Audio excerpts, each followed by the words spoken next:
Assalamualaikum warahmatullahi wabarakatuh. Alhamdulillah, terima kasih Rabbana barakatuh. Asyhadu an la ilaha illallah wa la syarika lah wa asyhadu anna Muhammadan abduhu wa rasuluhu la nabiyya ba'da.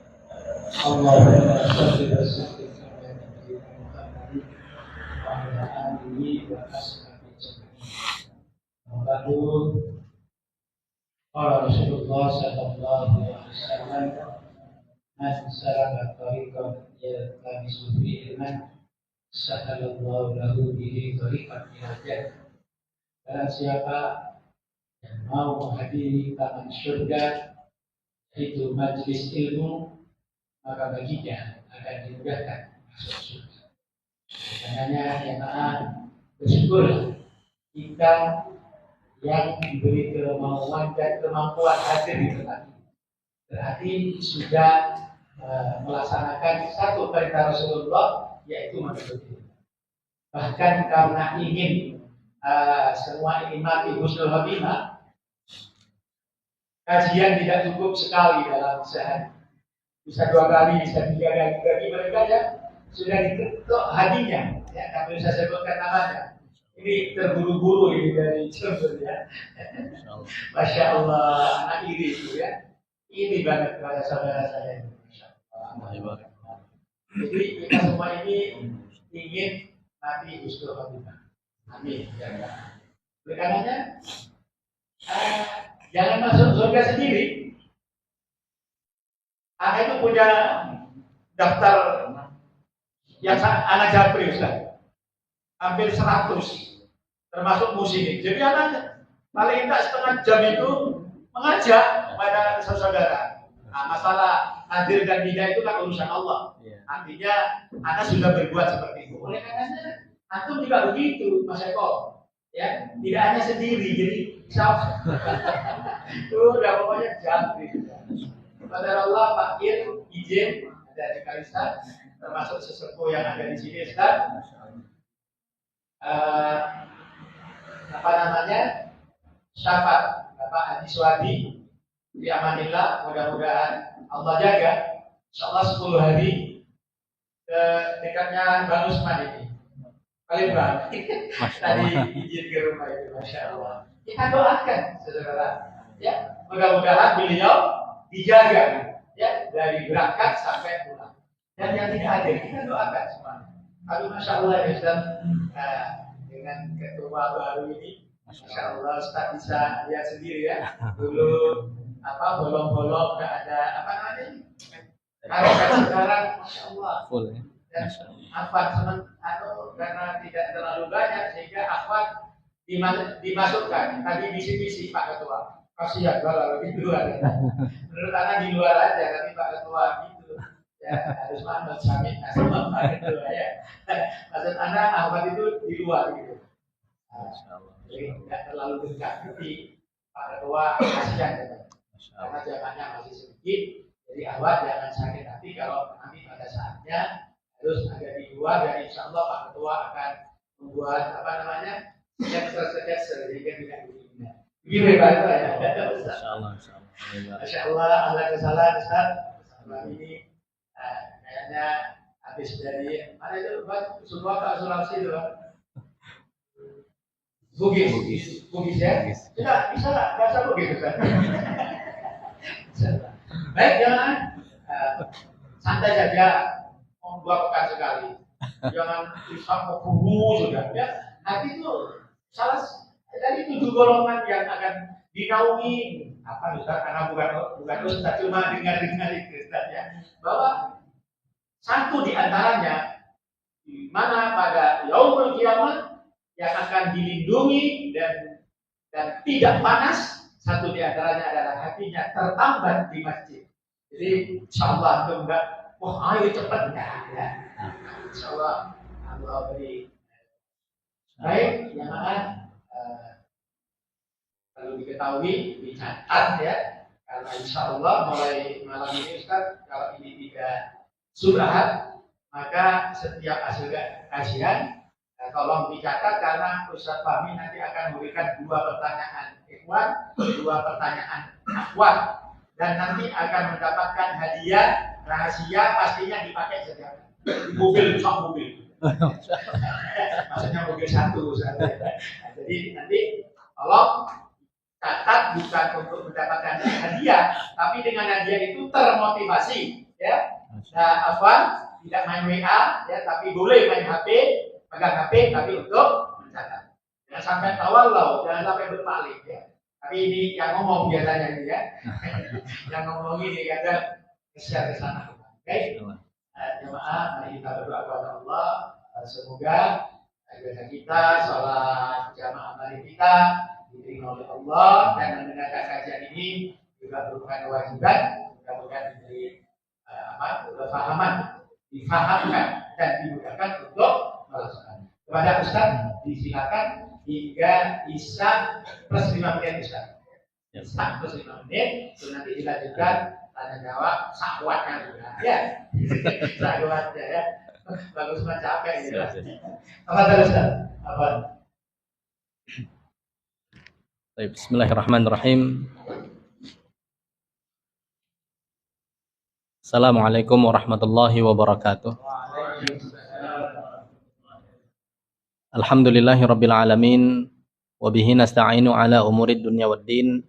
Nusalli wa nusallimu ala nabiyyina wa habibina wa syafi'ina Muhammadin wa ala alihi wa sahbihi wa man tabi'ahum bi ihsanin ila yaumiddin.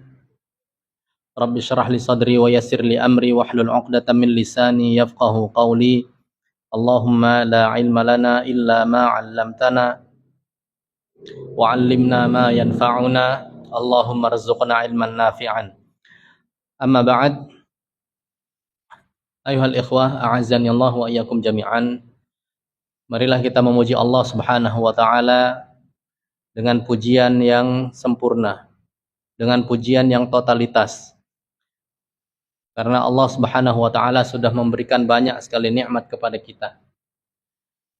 Dan di antara bentuk syukur kita kepada Allah Azza wa Jalla adalah dengan memperbanyak memuji Allah Subhanahu wa taala. Di antara nikmat agung yang diberikan Allah kepada kita adalah nikmat keamanan, ketentraman, ketenangan. Ini adalah nikmat yang besar dari Allah Subhanahu wa taala. Kalau seandainya nikmat yang kita sebutkan ini tadi Allah cabut, gak usah lama-lama, 1 hari saja, kita akan ngerasa kerepotan. Kita akan sulit untuk beribadah kepada Allah Subhanahu wa taala. Kita akan sulit untuk memperbanyak ibadah-ibadah yang dicintai oleh Allah Subhanahu wa taala. Bukan cuman ibadah-ibadah yang sifatnya individu seperti sholat, ya, puasa, tapi ibadah-ibadah yang sifatnya sosial pun juga sulit untuk kita lakukan. Ketika kita keluar rumah merasa tidak aman, ya, ketika kita berangkat ke tempat tertentu merasa tidak aman, maka kita akan sulit bergerak. Maka ketika Allah berikan nikmat itu kepada kita, ini patut untuk kita syukuri. Walaupun di sebagian tempat hari ini, beberapa hari ini ya sedang ya mengalami kekacauan, ya. Apakah itu kekacauan yang murni memang dikacaukan atau memang ada dalang-dalang di balik itu, wallahu a'lam. Yang jelas jangan sampai kita terlibat di dalam hal-hal tersebut. Karena itu merupakan bagian dari fitnah, ujian. Kalau seandainya ketika kita terlibat, ya, ikutan demo misalnya yang anarkis, ya, ini akan membahayakan agama kita, membahayakan kehidupan kita, dan membahayakan akhirat kita. Maka ya bersyukur juga kepada Allah Subhanahu wa taala kita bisa diselamatkan dari terlibat pada hal-hal yang demikian. Ikhwas sekalian, a'azanillahu wa iyyakum jami'an.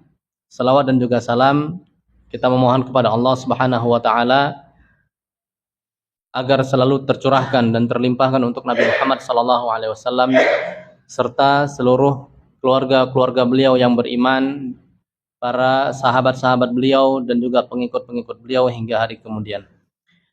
Ikhwas sekalian, a'azanallahu wa iyyakum jami'an. Insyaallah kita akan melanjutkan pembahasan kita, yaitu mengkaji dan memahami bersama hadis-hadis yang dimuat dalam sebuah kitab yang sangat fenomenal, yaitu kitab Arba'in An-Nawawi. Kitab kecil yang berisi 40-an hadis yang disusun oleh Al-Imam An-Nawawi hafizahullah ta'ala wa rahimahu. Dan pada kesempatan yang lalu kita sudah membahas hadis yang ketiga. Sehingga pada pertemuan ini kita masuk ke hadis yang keempat. Hadis yang ketiga kemarin adalah hadis yang berbicara tentang pondasi keislaman, rukun Islam, di mana Islam dibangun di atas 5 hal. Yang pertama adalah 2 syahadat, kemudian menegakkan salat, kemudian zakat, kemudian yang terakhir haji dan juga puasa Ramadan. Kemudian kita masuk ke hadis yang keempat. Hadis yang keempat ini adalah hadis yang diriwayatkan dari Abdullah bin Mas'ud radhiyallahu anhu. Yang lalu kita sudah sebutkan di kalangan para sahabat ada 4 orang yang namanya Abdullah, yang semuanya ini sama-sama ulama, sama-sama ahli ilmu, dan sama-sama menjadi rujukan para ulama baik dari kalangan sahabat maupun dari kalangan tabi'in, tabi'ut tabi'in, dan di zaman kita sekarang. Di antaranya adalah Abdullah bin Umar, Abdullah bin Abbas, Abdullah bin Amr, dan yang terakhir Abdullah bin Mas'ud radhiyallahu taala anhu. Beliau mengatakan haddatsana Rasulullah SAW pernah suatu ketika melakukan tahdits. Haddatsana itu artinya menyampaikan suatu ucapan, suatu petuah, sebuah kalimat-kalimat yang penuh dengan makna dan hikmah. Rasulullah SAW pernah menyampaikan beberapa hal kepada kami. Wa huwa shadiqul masduq. Ini adalah penegasan dari Abdullah bin Mas'ud radhiyallahu taala anhu tentang siapa sosok Rasulullah SAW ini. Ketika Rasulullah menyampaikan suatu hadis, suatu hal penting kepada para sahabat, tentu kita sebagai seorang yang beriman, sebagai pengikut beliau, kita sudah pasti yakin bahwa apa yang diucapkan oleh beliau adalah sesuatu yang hak, sesuatu yang benar, sesuatu yang tidak ada kandungan kebohongannya. Namun di sini Abdullah bin Mas'ud merasa perlu untuk menegaskan. Ketika beliau menyebutkan Rasulullah, beliau memberikan sifat ke Rasulullah dengan sifat apa? Wa huwa as-shadiqu al-masduq. Beliau adalah manusia yang jujur dan yang dibenarkan. Al-masduq yang dianggap sebagai orang jujur, yang omongannya itu dipercaya. Yang jujur, kemudian omongannya ini dianggap jujur dan valid. Nah, itu al-masduq. Dianggap benar. Itulah memang hakikat dari hadis-hadis Nabi SAW. Tidak ada sedikit pun unsur kebohongannya. Tidak ada sedikit pun unsur kesalahannya. Kita sebagai orang yang beriman wajib meyakini itu. Ketika kita masih ragu-ragu, ini betul atau tidak apa yang dikatakan Rasulullah, nah, berarti keimanan kita mulai goyang. Ini bahaya. Tapi yang diminta oleh Rasulullah SAW, yang diminta oleh Allah Subhanahu Wa Taala adalah kita meyakini apapun yang diucapkan Rasulullah adalah benar. Tidak ada keraguan sedikit pun. Karena Allah menegaskan dalam Al-Quran, wa ma yantiqu 'anil hawa. Rasulullah itu, Nabi Muhammad itu tidak mengucapkan kata-kata apapun berlandaskan hawa nafsunya. In huwa illa wahyun yuha. Sungguh apa yang diucapkan beliau itu adalah wahyu yang diwahyukan oleh Allah kepada beliau. Itu adalah ajaran yang diturunkan melalui lisan beliau. Itu sudah Allah turunkan, kemudian dipublish melalui lisan Nabi Muhammad SAW. Berbeda dengan Al-Quran yang itu dipublish sebagai bentuk ungkapan kalamullah. Ya, ajaran-ajaran yang ada dalam Al-Quran sejatinya sama seperti yang tertuang pada hadis-hadis Nabi SAW. Cuman beda cara publikasinya. Al-Quran dalam format kalamullah. Allah yang langsung melafalkan. Allah yang langsung mengucapkan ayat-ayat tersebut. Makanya para ulama menegaskan bahwa Al-Quran itu adalah perkataan Allah, kalamullah.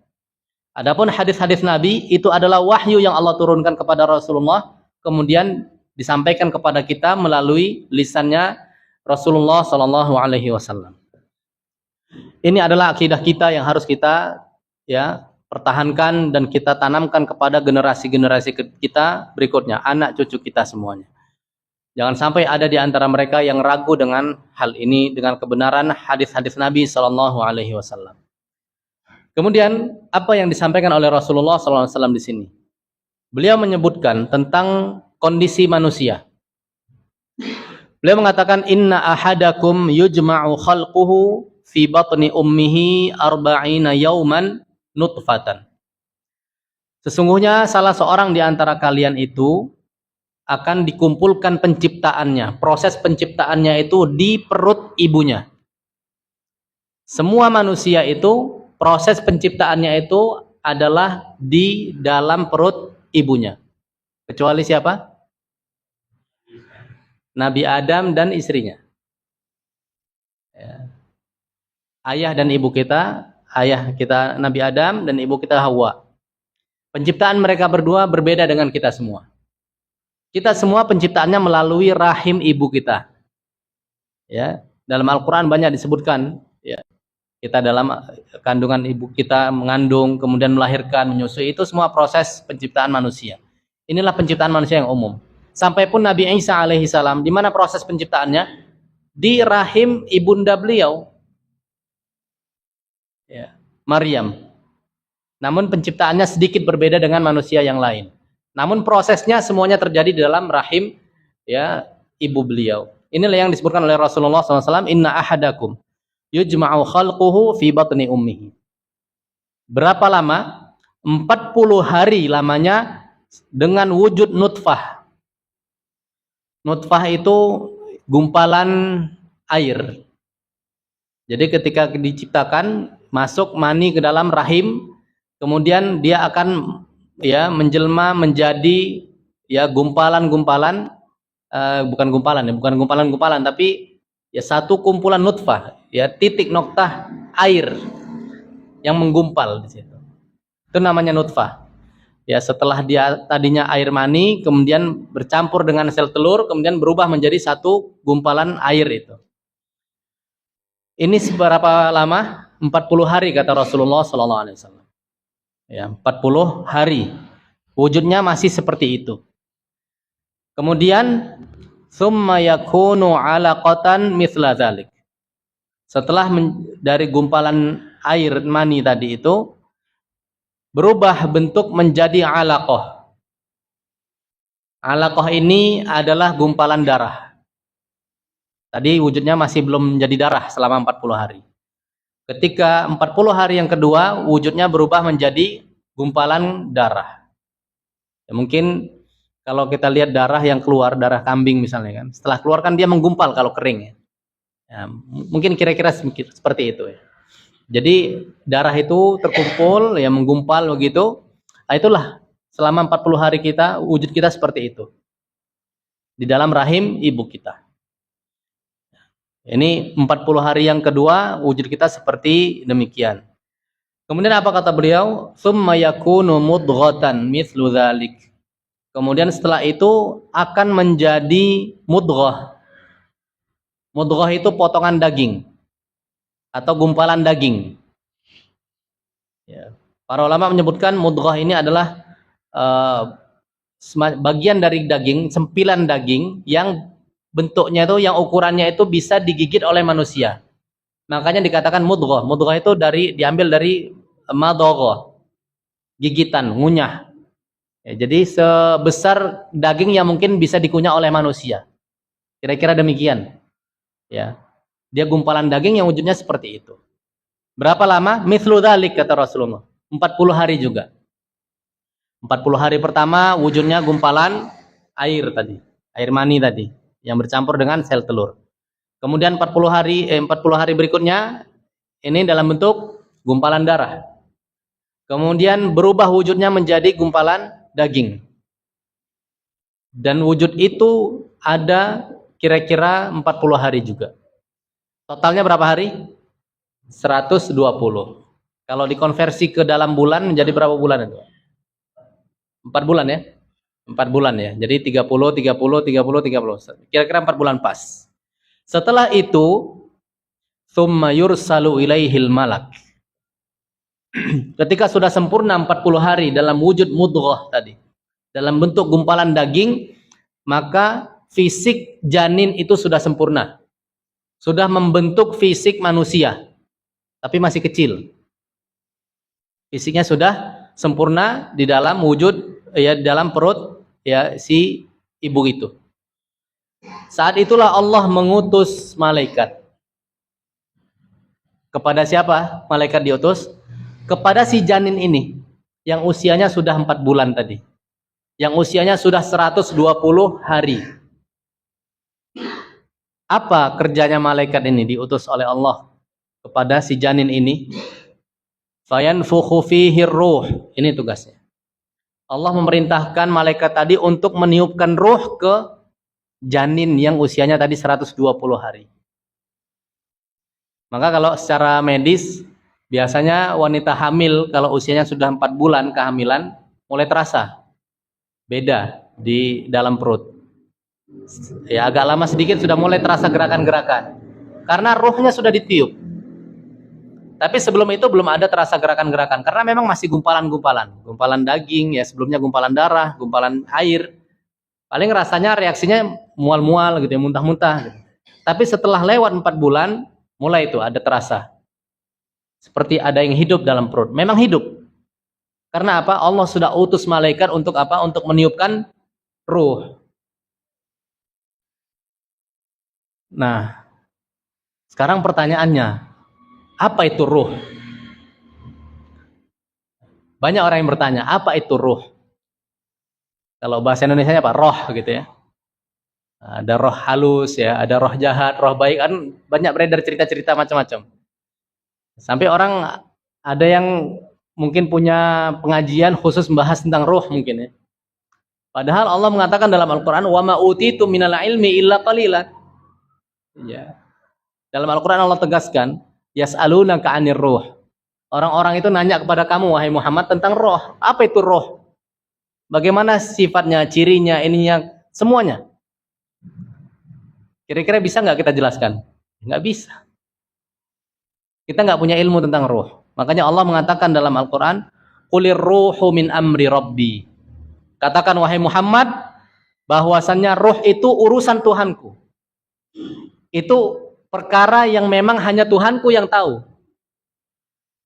Kemudian Allah mengatakan ya pada ayat ini ditutup dengan ungkapan wa ma utitum minal ilmi illa qalila.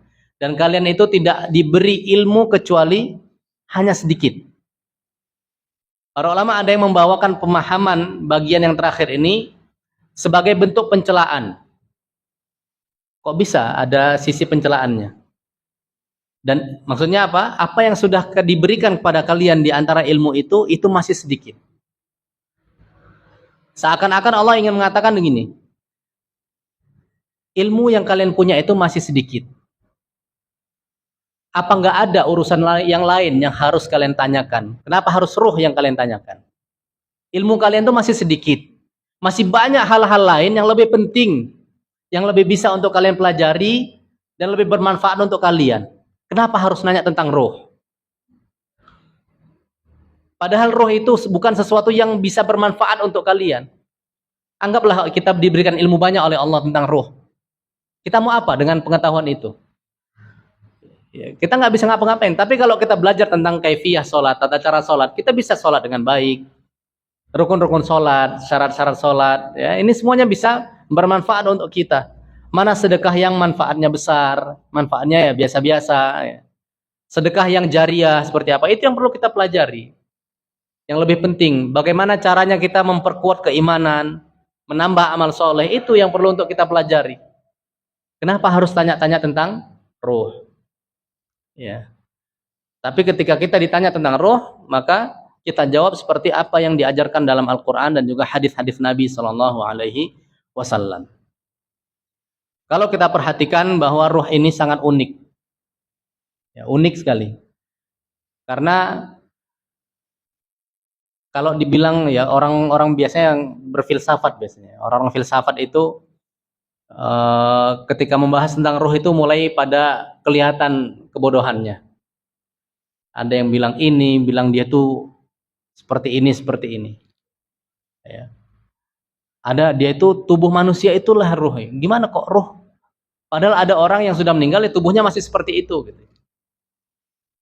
Tapi ada orang yang kelihatannya dia sudah meninggal, tapi rohnya masih ada. Orang tidur itu kan, mana rohnya? Ya. Kadang roh ini bisa berkelana ketika kita tidur. Kita tidur di atas kasur, pakai selimut gitu ya. Tiba-tiba kita seakan-akan pergi ke Mekah. Seakan-akan kita tiba-tiba ada di bawah Monas misalnya. Tiba-tiba pindah lagi ke alun-alun Jember. Gitu. Iya, tiba-tiba ikut demo gitu ya. Padahal kita posisinya masih di situ-situ aja. Kadang kita tiba-tiba makan bareng sama teman-teman. Kadang kita tiba-tiba dikejar-kejar gitu ya. Itu siapa yang mengalami itu? Para ulama menyebutkan itu roh yang mengalami itu ketika kita tidur. Dia berpisah dari tubuh kita, dari fisik kita, tapi tidak terpisah secara total. Makanya ada sebuah ayat dalam Al-Quran tentang bagaimana Allah mencabut nyawa manusia. Dalam surah Az-Zumar Allah mengatakan, Allahu yatawaffal anfus hina mautiha. Allah lah yang mematikan jiwa-jiwa ketika saatnya kematian. Ya, ketika datang saat kematiannya. Wallati lam tamut fi manamiha. Allah juga mencabut ya nyawa ketika dia sedang tidur. Tapi kemudian Allah menyikapi dengan dua sikap yang berbeda terhadap orang yang belum saatnya mati. Bagaimana caranya? Fayumsikul lati qada 'alaihal maut. Dan Allah menahan ya jiwa atau nyawa orang yang ya belum yang sudah saatnya mati, Allah tahan itu nyawanya, tidak dikembalikan lagi ke tubuhnya. Wa yursilul ukhra ila ajalin musamma. Adapun jiwa yang belum saatnya mati, Allah kirim kembali ke tubuh tersebut.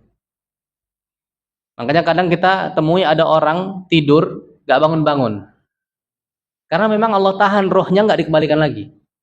Ketika dia terlepas dari tubuhnya, ya tubuh orang itu, sudah Allah gak kembalikan lagi ke jasadnya. Tapi kalau kita yang sehari-hari tidur bangun ya. Malam tidur, subuh bangun gitu ya. Itu Allah tahan, awalnya Allah cabut itu roh kita, ya rohnya dibiarkan ya berkelana ya tadi kemana-mana. Tapi kemudian Allah kembalikan lagi ke tubuh di waktunya. Karena apa? Memang belum datang saatnya kematian. Saat kematiannya belum datang. Ajalnya belum datang. Makanya Allah kembalikan lagi ke tubuh itu. Ini diantara sifat-sifat ruh yang kita bisa dapatkan dari Al-Quran dan juga hadis-hadis Nabi SAW. Tapi selain itu, gimana bentuknya, ukurannya, dimensinya, seperti apa, warnanya apa, ini nggak tahu. Ya. Dan ini salah satu keagungan Allah Subhanahu Wa Taala.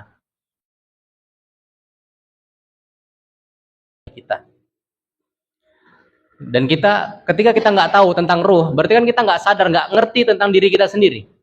Padahal diri kita ini punya ruhnya, ada ruh, ada jiwa, ada nyawa kita. Gimana caranya kita mendeteksi nyawa?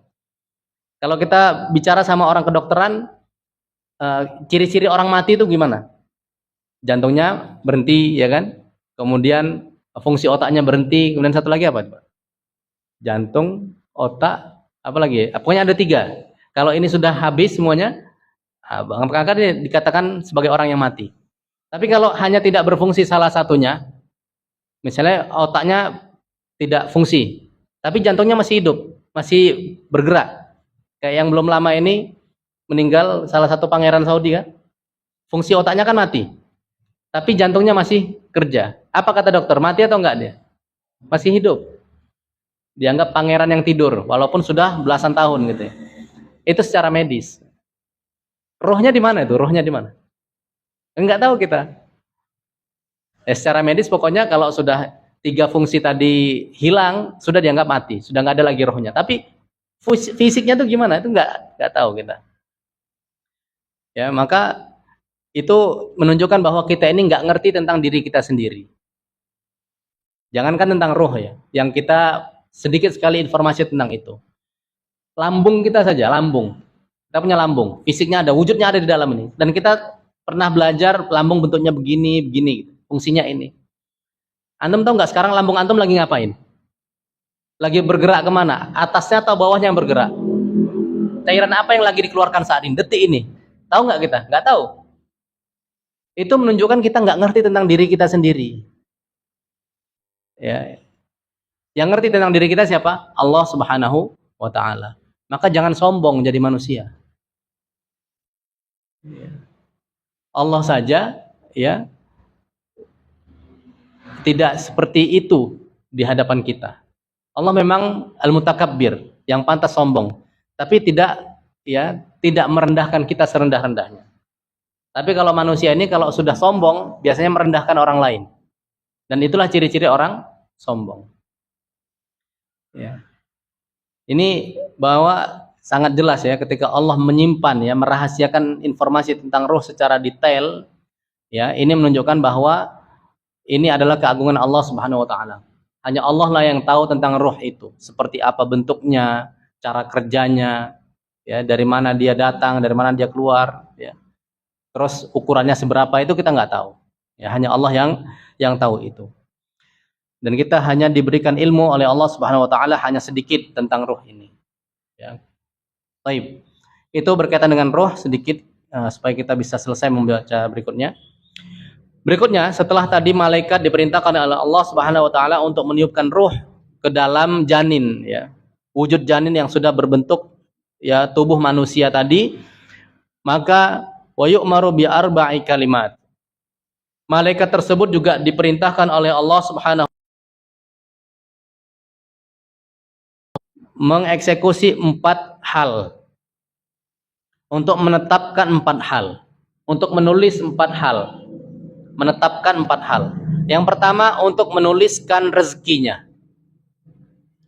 Jadi 4 hal yang ditulis, yang sudah ditentukan, ditetapkan ya saat 120 hari usia janin. Malaikat datang, setelah ditiupkan roh, kemudian dicatat bagaimana rezekinya. Para ulama menyebutkan bahwa rezeki yang dimaksud di sini bukan hanya rezeki untuk menyokong kehidupan badan, tapi rezeki untuk menyokong agama juga. Ini yang dimaksud oleh rezeki. Rezeki yang bisa menyokong kehidupan badan biasanya apa saja? Makan, ya, makanan, minuman, ya kan? Termasuk mungkin tempat tinggal. Ya, ini semua yang mendukung kehidupan fisik. Ya, kehidupan jasad. Tapi ada juga rezeki yang sifatnya untuk mendukung kehidupan agamanya. Misalnya ilmu. Ya, ilmu itu juga rezeki dari Allah Subhanahu wa Ta'ala.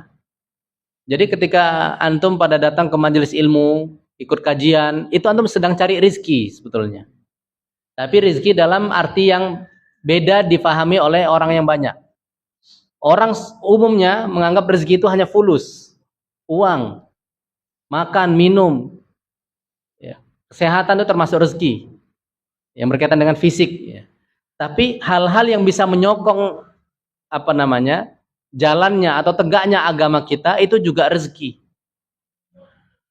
Ya. Ketika Allah beri kita keimanan, itu adalah rezeki dari Allah Subhanahu wa Ta'ala.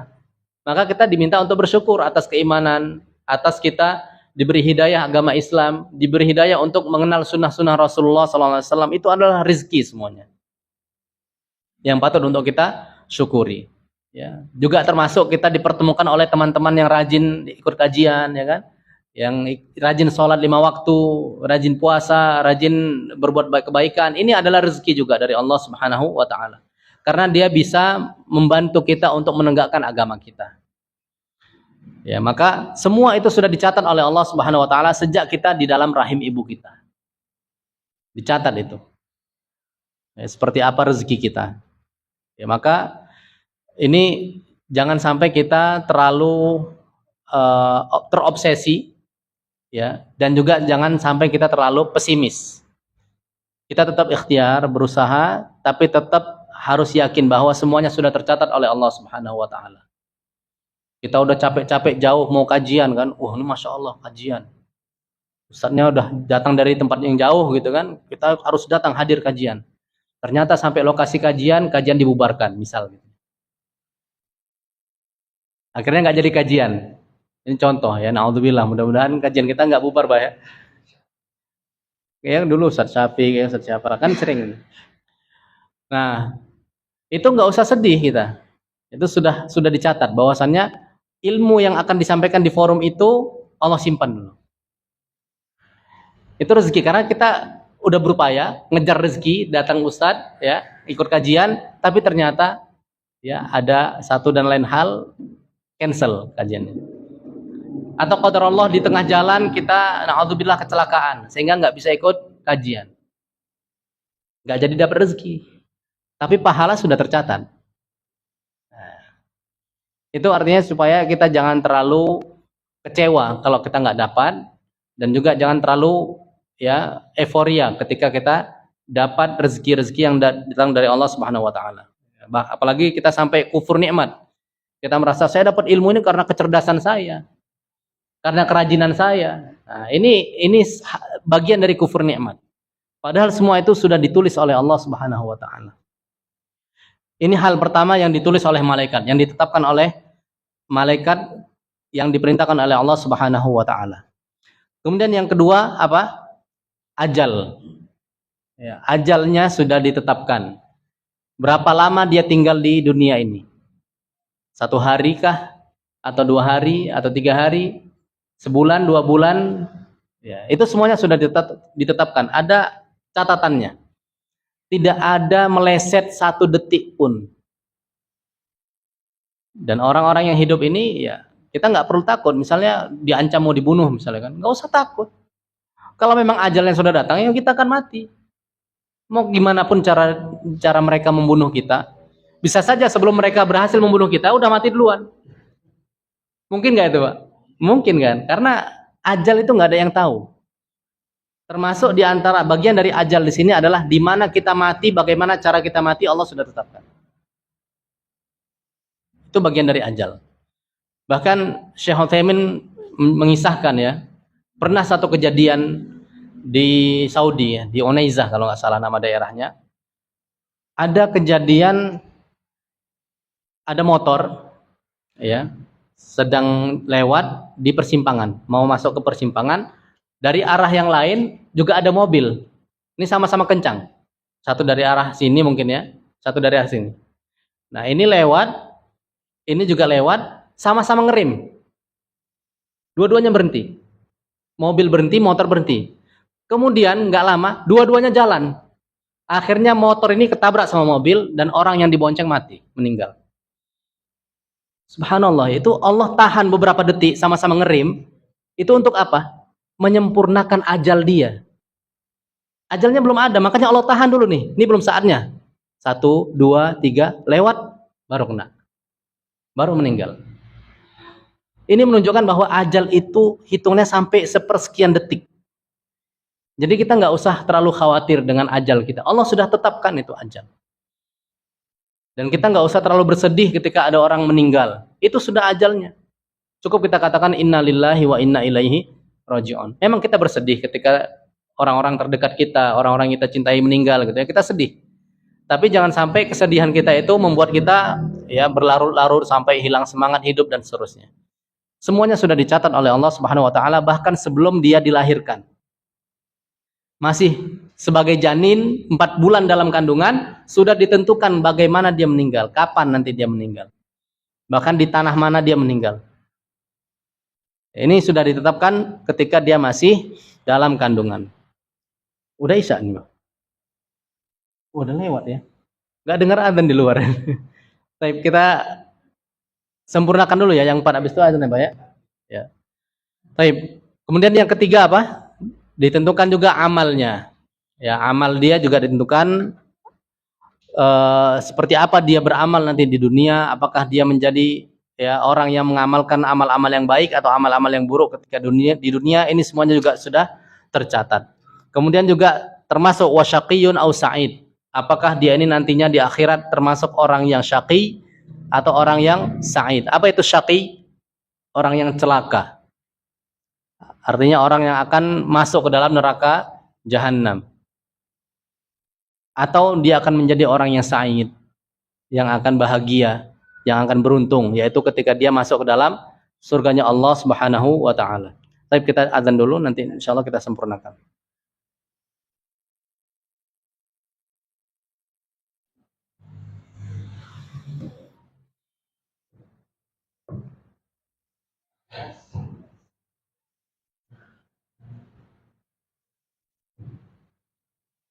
Allahu Akbar, Allahu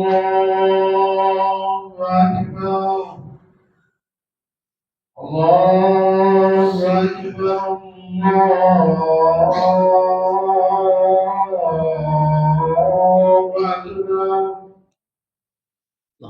Asyhadu an la ilaha illallah.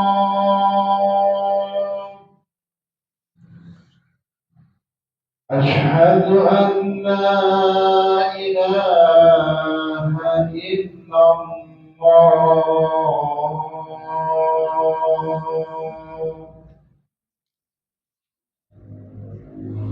أشهد أن محمدا رسول الله.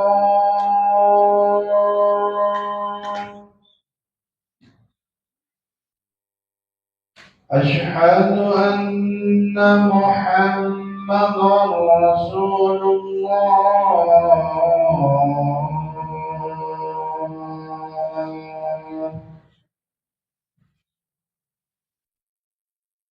حي على الصلاة.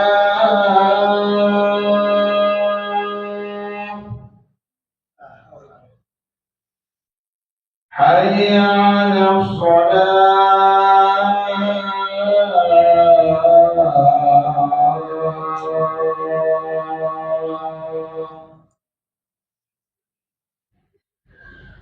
حي على الفلاح.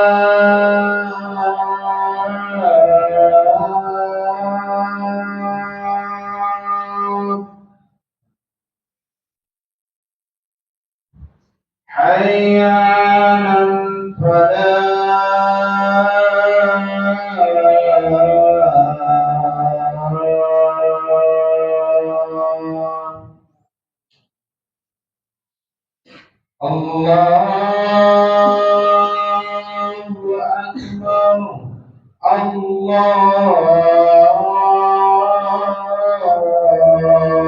أكبر. لا إله إلا الله.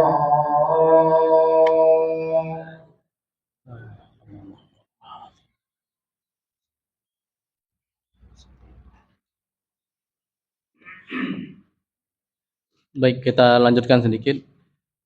Kemudian setelah beliau menceritakan bahwa malaikat tadi diperintahkan oleh Allah Subhanahu wa taala untuk menuliskan 4 hal, menetapkan 4 hal sejak si janin ini berusia 120 hari tadi. Ya, untuk menuliskan tentang rezekinya, ajalnya, kemudian bagaimana amalnya, ya. Amal ini mencakup amal-amal qauliyah, lisan, amal yang sifatnya badaniyah, ya, bentuknya badan, atau amal-amal yang sifatnya qalbiyah. Ya, ini semuanya akan tercatat dalam ya tulisan malaikat tersebut.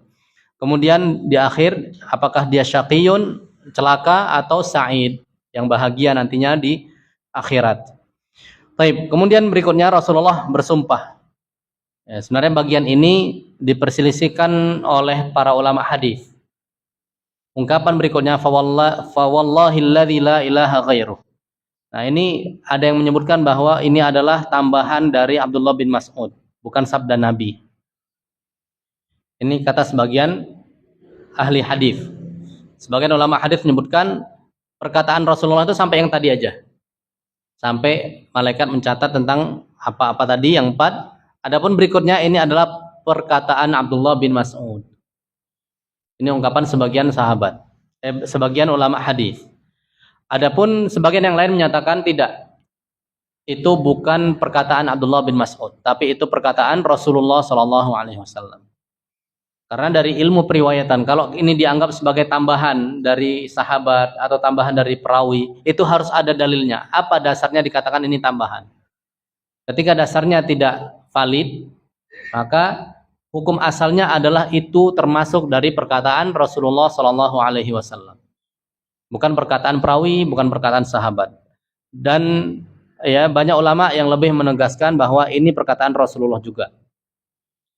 Apa kata beliau? Fawallahi, dan demi Allah, maka demi Allah, alladzi la ilaha ghairuh. Ini penegasan ya, penguat dari sumpah yang disebutkan oleh Rasulullah SAW. Penguat sumpah ini dengan kalimat tauhid. Fawallah, demi Allah, alladzi la ilaha ghairuh. Demi Allah yang tidak ada ilah yang berhak disembah kecuali Dia. Apa yang ingin disampaikan oleh beliau sampai harus bersumpah? Ini yang ingin disampaikan. Inna ahadakum la ya'malu bi'amali ahlil jannah. Sungguh salah seorang di antara kalian itu ada yang beramal dengan amalnya ahli surga. Amalnya ahli surga itu kira-kira amal yang seperti apa? Amal yang baik-baik. Amal-amal soleh. Ketika kita lihat orang ini beramal, oh ini amal ahli surga. Oh ini calon penghuni surga. Itulah kira-kira kalau kita lihat secara zahirnya. Yang dilihat oleh banyak orang, ini amalan calon-calon penghuni surga seperti itu. Sholat, puasa, dia sedekah, ya, dia sering membantu orang dan seterusnya. Amal-amal ahli surga pokoknya. Dia kerjakan semuanya. Sepanjang hidupnya dia kerjakan itu. Sampai apa? Hatta ma yakunu bainahu wa bainaha illa dhira'. Sampai tidak ada penghalang antara dia dengan surga itu kecuali hanya dhira'. Dhira' itu dari hasta ya, dari ujung siku sampai ujung jari. Ini namanya dhira'. Sampai tidak ada jarak lagi antara dia dengan surga tadi kecuali dhira'. Artinya apa? Ini difahami bahwa ajal dia sudah sangat dekat. Sampai jaraknya tuh kira-kira segini. Ya, dekat. Artinya dia sudah melalui hidupnya dengan perjalanan yang panjang sekali. Sisa satu hasta saja. Menuju kematiannya sisa satu hasta. Selama ini dia kerjanya baik-baik aja. Amalnya bagus-bagus gitu. Putih lah catatannya. Ketika orang tanya, ini orang bagus atau enggak? Bagus. Dia hanya tinggal satu hasta lagi menuju kematian. Tapi apa? Fayasbiqu alaihil kitab. Tapi ternyata ketetapan yang ada pada diri dia itu mendahului ajalnya. Artinya apa? Hal-hal buruk terjadi pada diri dia sebelum datangnya ajal. Apa yang terjadi? Faya'malu bi'amali ahlin nar. Fayadkhuluha. Maka lantas dia di sisa hidup yang sedikit ini dia melakukan amal penghuni neraka. Apa yang terjadi? Fayadkhuluha, dan dia betul masuk neraka. Na'udzubillah. Maka ini yang kita khawatirkan. Ketika kita sudah jadi orang baik, jangan merasa puas. Jangan merasa sombong, jangan merasa saya sudah segalanya, belum. Perjalanan kita masih panjang, belum tahu kita sisa seberapa lagi langkah kita ke depan. Maka tetap istiqomah, tetap minta doa kepada Allah, berdoa kepada Allah, minta ya Allah, Allahumma inna nas'aluka husnal khatimah di antaranya. Atau Allahumma tsabbitna ya muqallibal qulub, tsabbit qulubana ala dinik.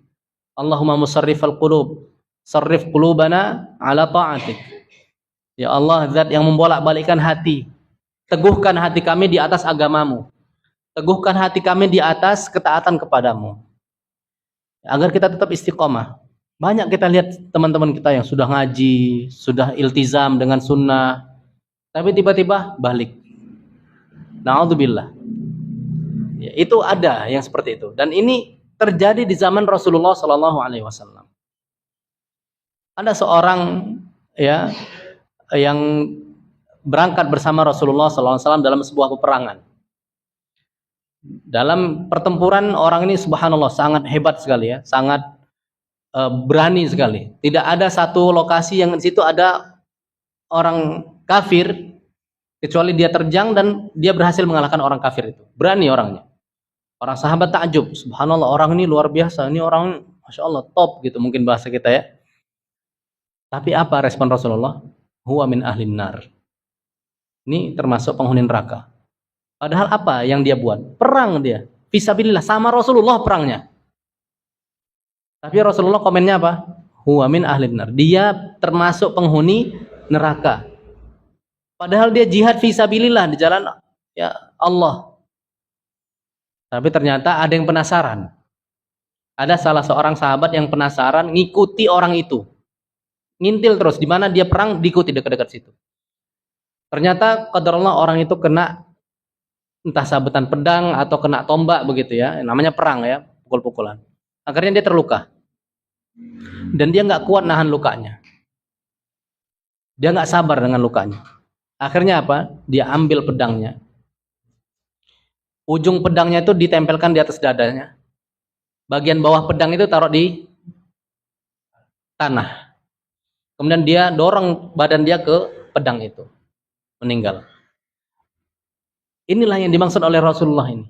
Di antara yang dimaksud oleh Rasulullah adalah seperti ini. Dia punya amal-amal baik sebelum itu. Bahkan berjihad fisabilillah. Tidak ada amal yang agung ya melebihi ini. Berjihad, berjuang di jalan Allah. Ya, tapi ternyata di akhir hidupnya tinggal satu dhira' lagi.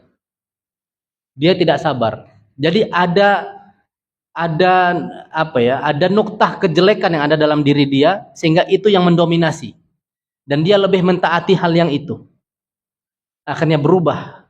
Yang tadinya dia berjuang di jalan Allah, dia tidak sabar.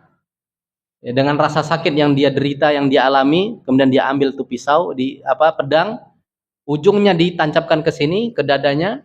Kemudian bagian pegangannya itu ditaruh di tanah. Ya didorong, tertusuk tembus sampai ke badan belakangnya. Kemudian orang yang tadi melihat lapor ke Rasulullah. Dia datang ke Rasulullah menyaksikan, saya bersaksi bahwa engkau adalah Rasulullah. Kau adalah utusan Allah. Kenapa kau ngomong gini? Kemudian dia cerita, orang yang kau komentari seperti ini, dia mengalami demikian. Ini yang disampaikan oleh Rasulullah. Kemudian beliau mengatakan dengan sabda yang mirip seperti ini. Dalam riwayat lain. Maka na'udzubillah, jangan sampai kita termasuk yang seperti ini. Kita banyak-banyak berlindung kepada Allah agar tidak ya terjatuh setelah kita diselamatkan lagi oleh Allah Subhanahu wa taala dari kesalahan, dari keburukan. Maka kita perlu jujur kepada Allah Subhanahu wa taala.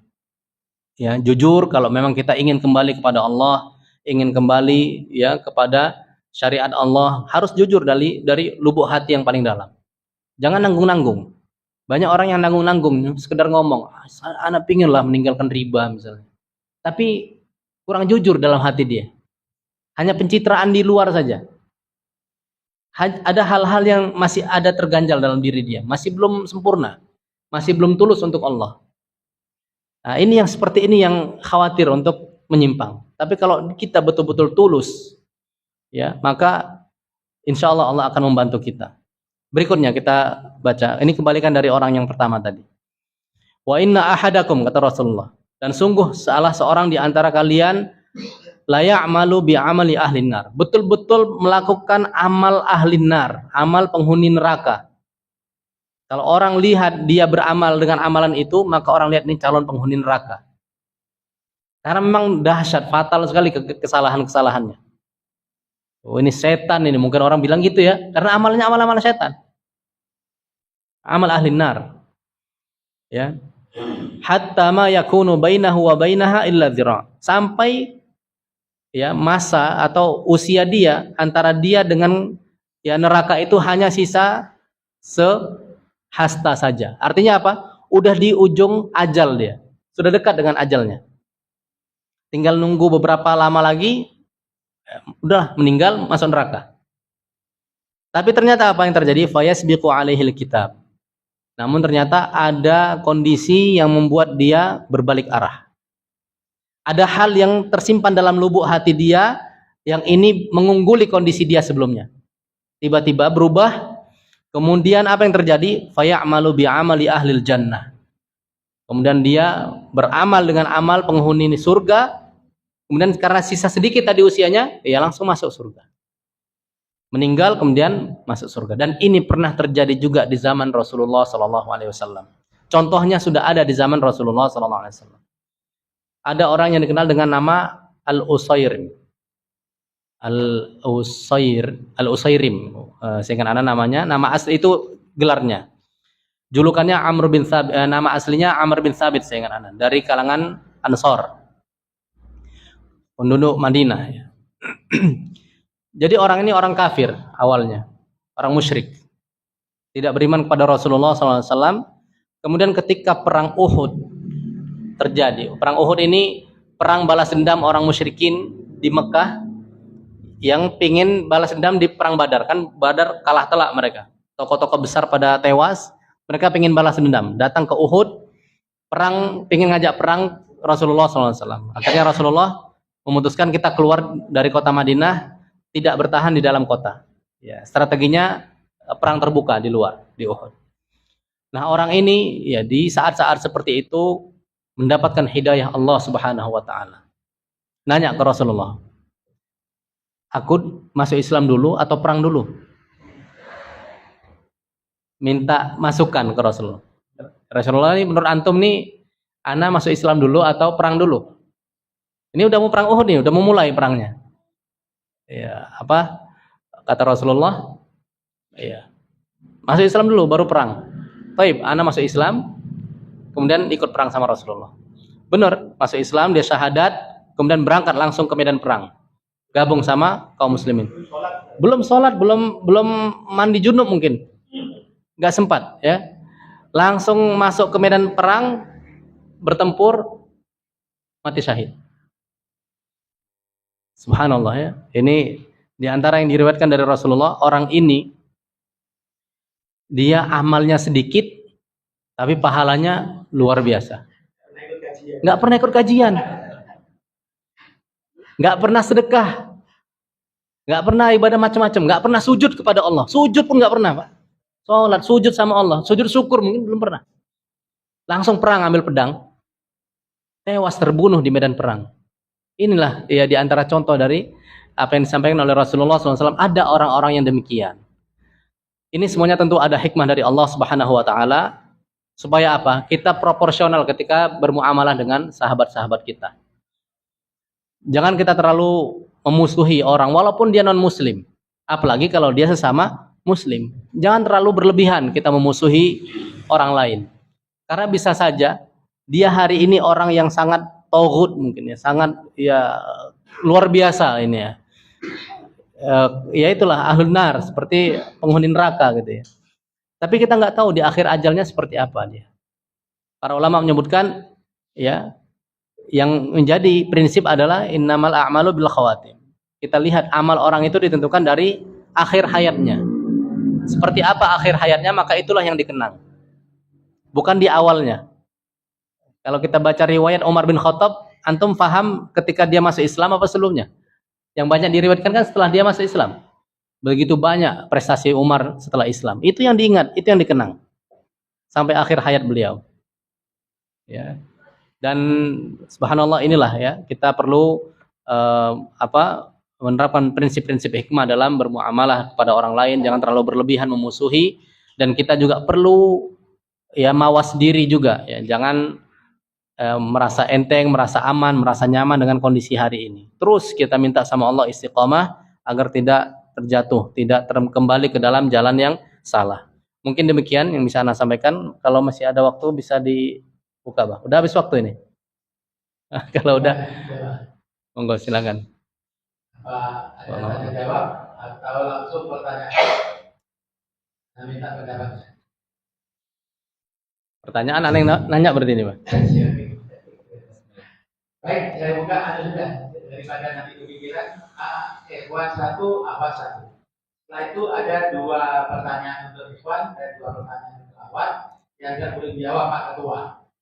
Pak Ketua, Anda beri jatah 1 pertanyaan untuk awal, 1 pertanyaan untuk Irwan. Berikan ke pembawa acara. Harus manut cara pembawa acara. Karena pembawa acaranya sudah cukup, mahal sudah diperintah Pak Ketua.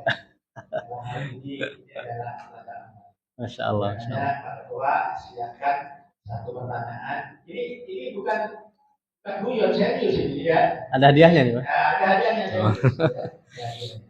Masya Allah. Baik, silakan untuk Irwan yang mau bertanya. 1 saja. Yang akhwat. Yaitu 5 kalau enggak berarti ada. Tapi sudah paham.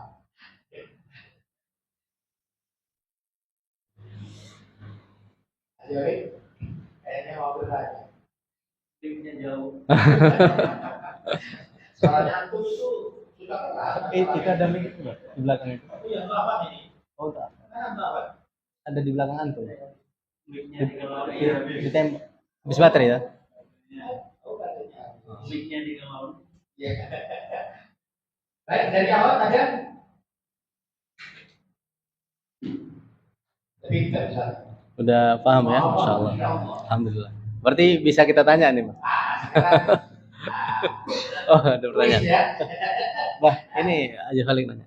Aja deh. Iya. Tanya apa mau apa? Mau nanya. Iya. 1 rezeki, yang kedua ajal, yang ketiga amal, yang keempat stadion sama saing, kecelakaan dan kebahagiaan. Apakah ada yang bisa merubah? Artinya dari keempat ini, misalnya ajal, Ustaz. Kalau rezeki juga, ya termasuklah semuanya. Apakah bisa Ustaz? Dengan mohon ridho dari Allah itu, dan apa ada kisah dari Rasulullah itu juga bisa merubah? Baik. Masya Allah. Ada, jadi secara asal semuanya sudah tertulis dan sudah ditetapkan. Itulah jatah kita semuanya. Dan ada beberapa hadis dari Rasulullah SAW yang menjelaskan bahwa ada beberapa amal yang bisa merubah apa yang sudah ditetapkan. Di antaranya adalah dengan cara silaturahmi. Rasulullah menyebutkan barang siapa yang ingin dilapangkan rezekinya, dimudahkan rezekinya, ya, dilancarkan rezekinya, dan juga dipanjangkan usianya, falyasil rahimahu, kata Rasulullah. Maka hendaknya dia menyambung tali silaturahmi. Ini menunjukkan bahwa yang tadinya rezekinya hanya sedikit misalnya, atau rezekinya lambat misalnya, gara-gara dia silaturahmi ini bisa berubah, ya, ketetapan rezekinya. Ya, ini bisa terjadi karena tidak harus yang namanya ketetapan itu dengan satu model pencatatan. Begini, pokoknya begini, nggak bisa dirubah sama sekali. Saklek udah, plek kayak gitu. Karena ada hadis lain yang menunjukkan ada beberapa amalan yang bisa merubah ini. Tapi perubahan itu tidak signifikan. Ya, tidak terlalu merubah yang totalitas. Ya, itu menjadi sebab saja, ya. Di antaranya silaturahmi, Rasulullah menyebutkan siapa yang ingin dilapangkan ya rezekinya. Ini artinya rezeki dia sebelumnya belum lapang. Kemudian Allah lapangkan karena apa? Karena dia silaturahmi.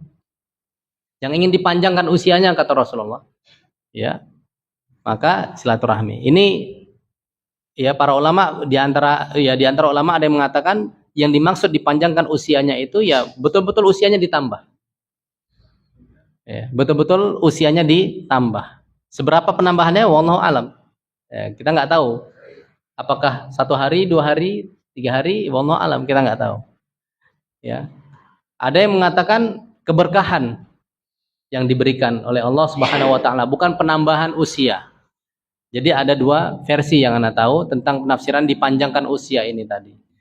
Tapi ketika itu semua sudah, ya, artinya sebab-sebab yang menambah usia sudah dilakukan, ya, atau tidak dilakukan, maka usia dia akan segini. Ya, jadi ada 2 kemungkinan. Kalau dia begini nanti usianya akan begini, kalau dia begini usianya ada begini. Kurang lebih seperti itu. Karena ada hadis-hadis yang menunjukkan ya bisa merubah ajal, menambah ajal. Tapi ana belum pernah dengar, ya, wallahu alam, amalan yang bisa membuat ajal menjadi lebih cepat. Kayaknya Anda belum pernah dengar, wallahu alam. Kalau seandainya ambil pisau sendiri itu mempercepat ajal nggak itu, Pak? Itu ya sudah waktunya itu ya. Wallahu alam. Ya. Baik kita. Atau boleh sedikit dari Ustaz. Kisah. Oh, ada nyata? Kisah Masya Allah. nyata. Kisah nyata ya. Terkait dengan rizki Ustaz. Ya. Tapi anak menyebutkan orangnya sudah meninggal. Tidak apa-apa Ustaz ya. Nggak ada masalah. Tidak apa-apa. Insyaallah.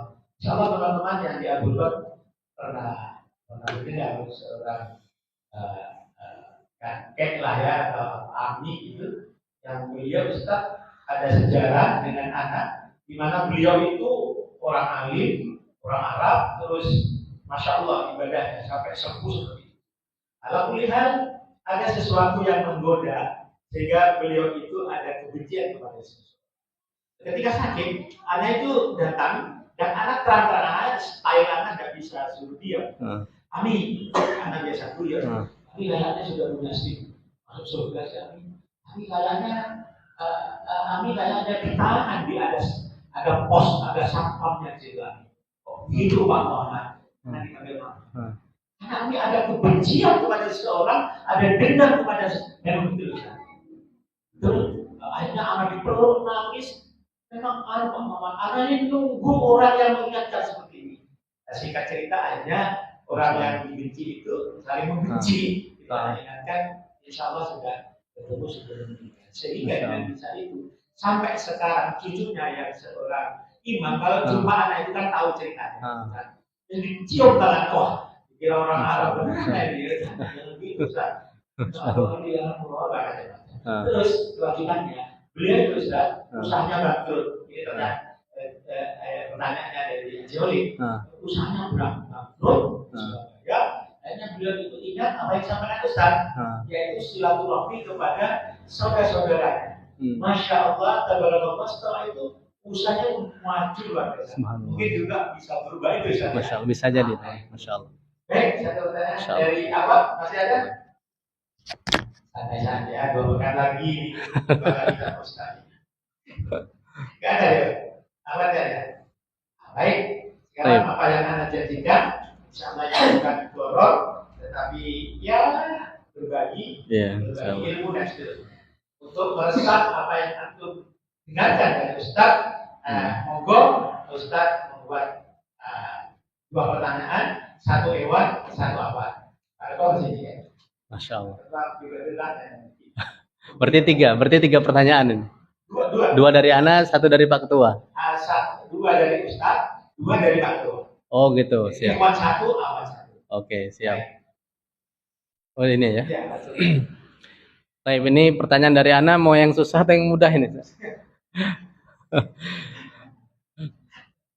Baik, hadiahnya. Oh jangan berat-berat ya. Baik, mungkin ini buat yang ikhwan dulu ya. Apa gelar yang disebutkan oleh perawi hadis untuk Rasulullah tadi? As-Sadiqu al-Masduq. Masya Allah. Allah ibarik. Masya Allah. Ya. Baik, pada awal. Awal pekan ini ya. Ada berapa orang? Jangan-jangan cuma 2 orang. Baik, yang ini ya, pertanyaan buat akhwan. Sebutkan nama sahabat yang meriwayatkan hadis tadi. Ya, silakan Bu atau Mbak. Terlalu berat. Ya, yang agak ringan bisa. Oh, kurang ringan itu. Ada respon ini.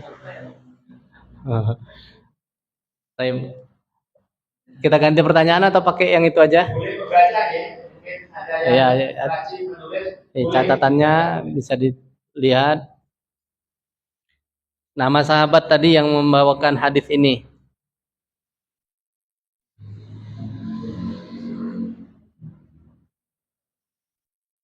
Ya, gimana, bisa dijawab atau kita ganti pertanyaan? Ganti pertanyaan saja. Tidak ada respon. Mic-nya habis. Panjang ya. Baik. juga. Enggak. Panjang. Oh, ibu, atau bapak.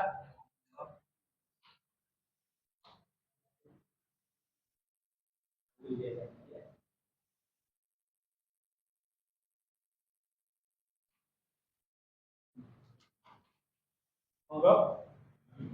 Ada yang jawab? Oh, ada. Oh, mungkin ya, silakan.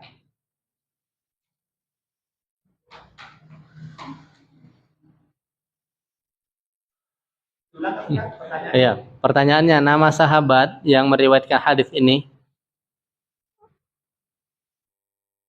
gampang aja.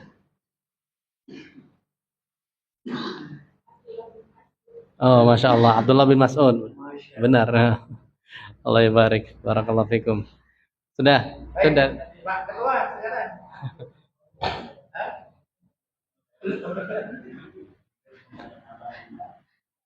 Ana wakili aja mungkin, Pak. Ya, monggo. Ana wakili nanti lain kali mungkin. Baik. Pertanyaan yang kedua untuk yang ikhwan ini agak sulit dikit ya. Yang sudah jawab tak boleh ya, Ustaz ya. Oh ya. Sudah udah. Ya biarnya tuh Abdul semua. Baik.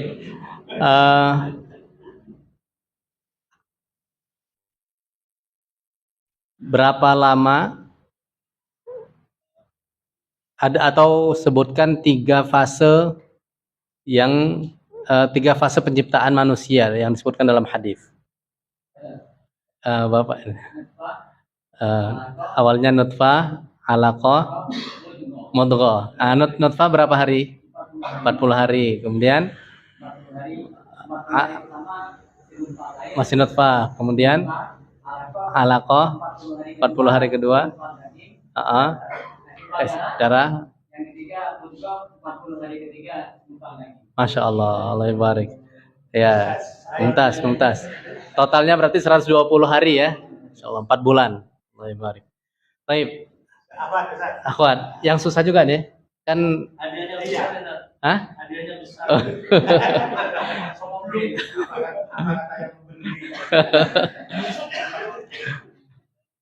Baik. Sekarang ya akhwat ya. Apa saja yang ditugaskan oleh Allah Subhanahu wa taala ya kepada malaikat setelah 120 hari tadi. Artinya malaikat itu diperintahkan apa saja oleh Allah setelah janin itu berusia 120 hari. Ini sulit atau mudah ini, Pak? Mudah. Diberi waktu berpikir beberapa saat. Emang hadiahnya ini. Kalau nggak bisa jawab, berarti untuk ustadznya. Bisa. Tapi ustadz menjawab pertanyaan dari Anda. Oh gitu. Ada, siap. Perintah apa yang diperintahkan? Yang pertama, rizki, amal. Dia celaka atau akan bahagia begitu ya. Itu celaka dan bahagia di akhirat. Tapi sebelum mencatat yang 4 ini, ya ada satu hal yang belum dijawab. Jadi malaikat itu datang, diutus oleh Allah untuk mencatat ini. Tapi sebelum itu disuruh ngapain? Sebelum mencatat ini, tadi ada satu yang terlewat. Meniupkan roh, ya, masya Allah, barakallah. Ya, jadi malaikat diutus untuk meniupkan roh, kemudian mencatat 4 hal ini tadi. Baik, barakallah fiik. Baik, barangkali gitu ya, Pak ya. Jazakallahu khairan atas semuanya. Mudah-mudahan apa yang bisa kita pelajari malam ini bisa bermanfaat untuk kita semua dan menambah keimanan kita dan membuat kita lebih istiqomah di jalan Allah Subhanahu wa taala. Barakallahu fikum wa nakhtim bihadzal qadar wallahu a'lam. Insyaallah demikian dan kita akhiri dan perlu nanti yang dapat hadiah langsung mendekat ke